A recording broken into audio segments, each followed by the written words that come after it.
Watch the bottom line.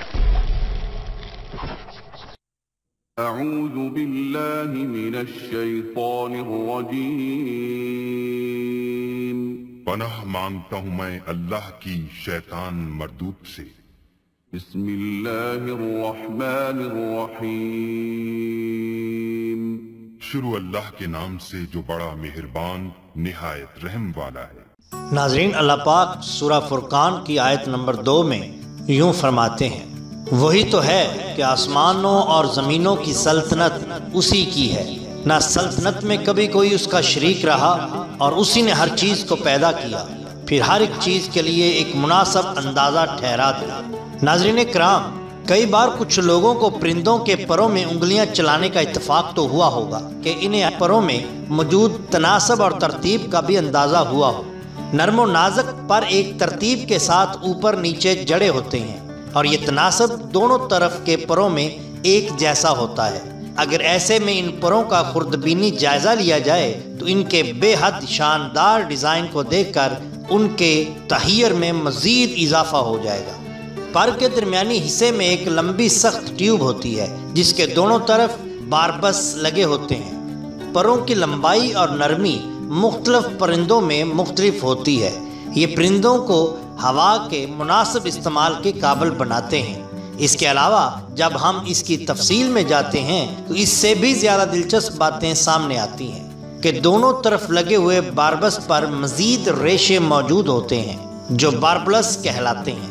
یہ اتنے چھوٹے ہوتے ہیں کہ دیکھنے پر نظر نہیں آتے. ان کے ساتھ خوردبینی سائز کے ہک لگے ہوتے ہیں جنہیں ہمولی یا ہیمولی کہتے ہیں. ان ہیمولی کی وجہ سے باربولس ایک دوسرے سے ایک زپ کی مانند جڑے ہوتے ہیں. سارس کے پروں میں ہر ایک فیدر کے دونوں طرف 650 باربس ہوتے ہیں، اور باربس میں سے ہر ایک میں 600 باربولس ہوتے ہیں. یہ باربولس ایک دوسرے سے 390 ہکوں یعنی ہیمولی کی مدد سے ایک دوسرے کے ساتھ زپ کی طرح جڑے ہوتے ہیں، اور یہ ایک دوسرے کی اس قدر قریب ہوتے ہیں کہ ان میں سے دھوئیں کا گزر بھی ناممکن ہو جاتا ہے. اگر ان میں سے کوئی ایک ہک کھلا رہ جائے تو پرندہ اپنے پروں کو جھٹک کر یا پھر چونچ کی مدد سے پروں کو اپنی پہلے والی پوزیشن پر لے آتا ہے. اڑنے کے ضمن میں پرندے کے فیدر کی ساخت بے حد اہمیت کی حامل ہوتی ہے.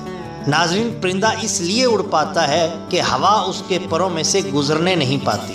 پرندے کے فیدر کے تفصیلی ڈیزائن کے ساتھ ساتھ ان میں موجود رنگوں کا شوخ تنوع بھی بے حد دلچسپ ہے.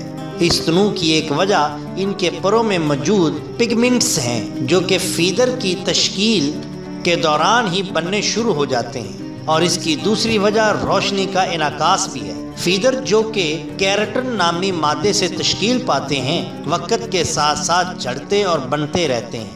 ہر مرتبہ پرندہ نئے سرے سے اپنے رنگدار پر حاصل کر لیتا ہے. یہی وجہ ہے کہ پرندے کے پر اپنی مناسب لمبائی کو پہنچنے تک اور اپنی مخصوص قسم کی رنگت حاصل کر لینے تک نشو و نما پاتے رہتے ہیں.